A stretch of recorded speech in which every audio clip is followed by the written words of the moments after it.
kapag tayo nagtitipon sa Extra Shrine area, walang absent. Quezon City Anti-Crime Advocate Group!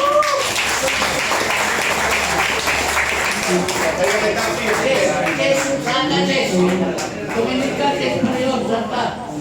Dito ka lang.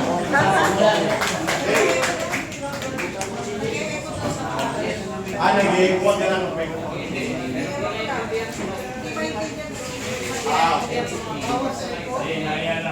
Okay, hindi ko alam eh. Okay. Mas malakas naman yata boses ko ba? Masakit na sa audio nila. At hindi nila ma-carry yung mga messages. So ulitin ko lang, kanina nandito ang Bangon Sambayanan People's Movement. Nandito din po. Okay na ba yan? O okay na lang walang mic? Walang mic. Walang mic. Hello? Walang mic. Para makapagpatuloy tayo, no? Matandelay pa tayo doon. Pakinggan natin muna, concentrate sa ating mga pinapakilala. Quezon City Anti-Crime Advocate.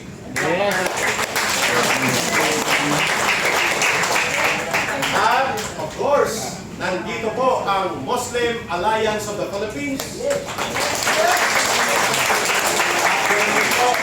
Ang Muslim Brotherhood of Business Group in Green Hills.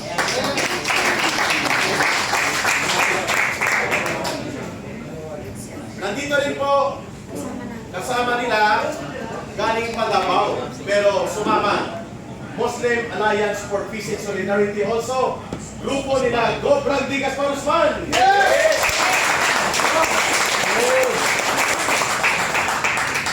Tapos nandito rin po ang Duterte Riders Team of the Philippines.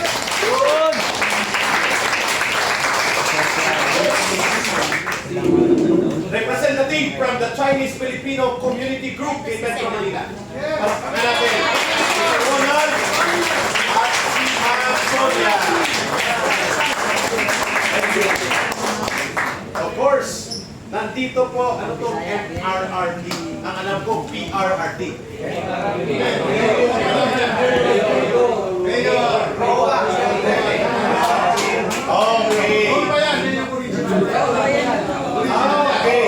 Sorry kasi PRRT na. MRRT is itong original na bumuo ng campaign team para sa kilusang Tatay Digong sa pagkapangulo. Pwede ba natin makita ang representanteng leader ng The Professionals for Christ? Ayun! Hinahanap pa. Kasi nga nakalagay doon Robinson's Circle, ang pinunta nila Galleria. Pupunta tayo doon sa Black Friday contest kasi nandun yung Instas Run. Next, the Bangsamoro Ladies for Peace.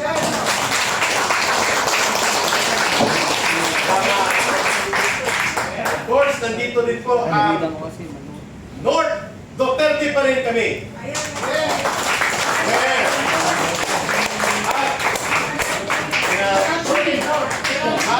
Solid North, at the same time, they are representing the group na binubuo ni Governor Chavez Singson.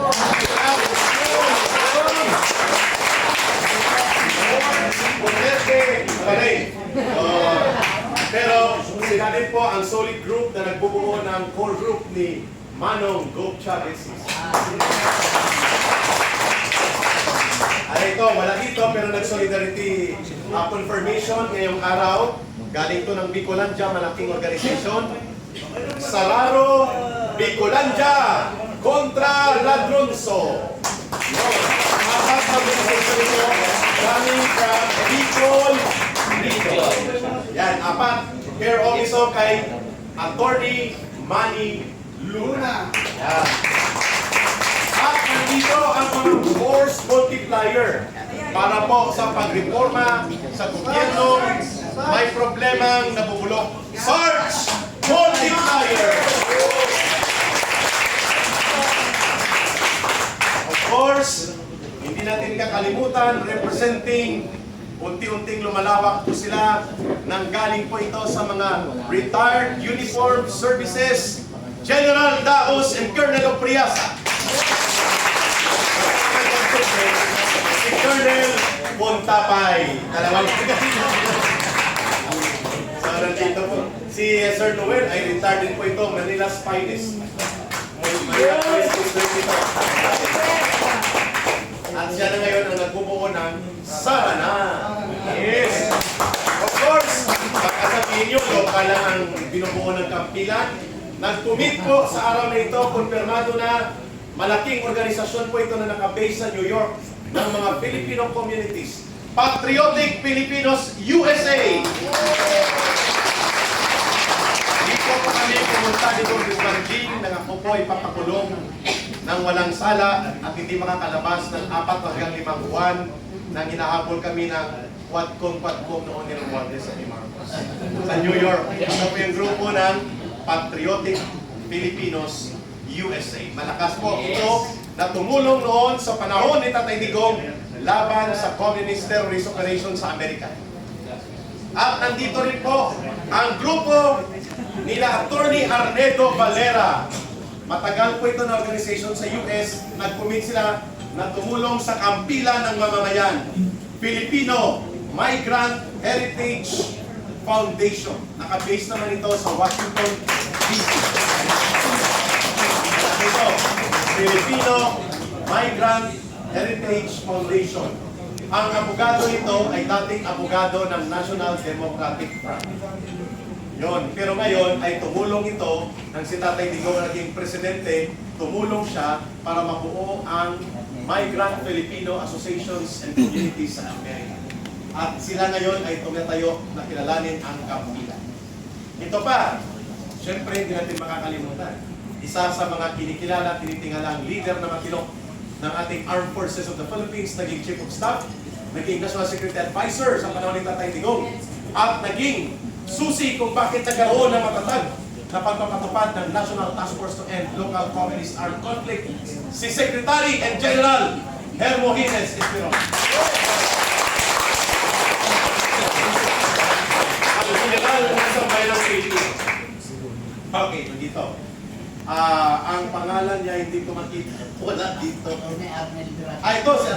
Okay. Isda sa dagat. Inday sa dagat advocate. Hindi po ito mga fish vendors, kundi ito ay tagapagtanggol ng karagatan, kalikasan. Si Sir Gerson po ito, sa PI. Si Atty. Arnel Pirano. Yun, thank you, Atty. Arnel. At of course, nandito din po. Kanina nakita ko pero mukhang kumuha ng juice. Si brother, isa sa mga senior media practitioner. Tumutulong din sa ating communications program. Si Brother Eli Saludar. Naging Vice President ito ng RNN. And of course, we are expecting kung makakahabol sa schedule ngayong hapon, nag-commit siya. The last time na nakipag-usap tayo sa kanila, ang malaking grupong pinamumunuan ni Congressman at naging secretary din noong panahon ni Pangulong Gloria Macapagal Arroyo, si Congressman Mike Defensor, papunta ng representative. At ang SOS is? SDS. SDS. Nandito ba? Sara Duterte Supporters International. Kasama niya. Ito yun. Arnie Valera. Okay.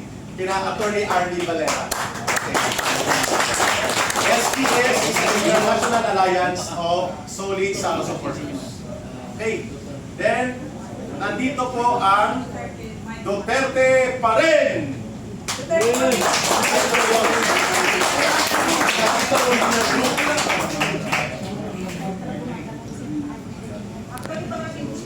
Okay, sige.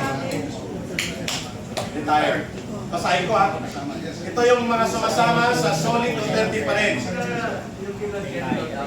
Ano na-mention ka? Sige.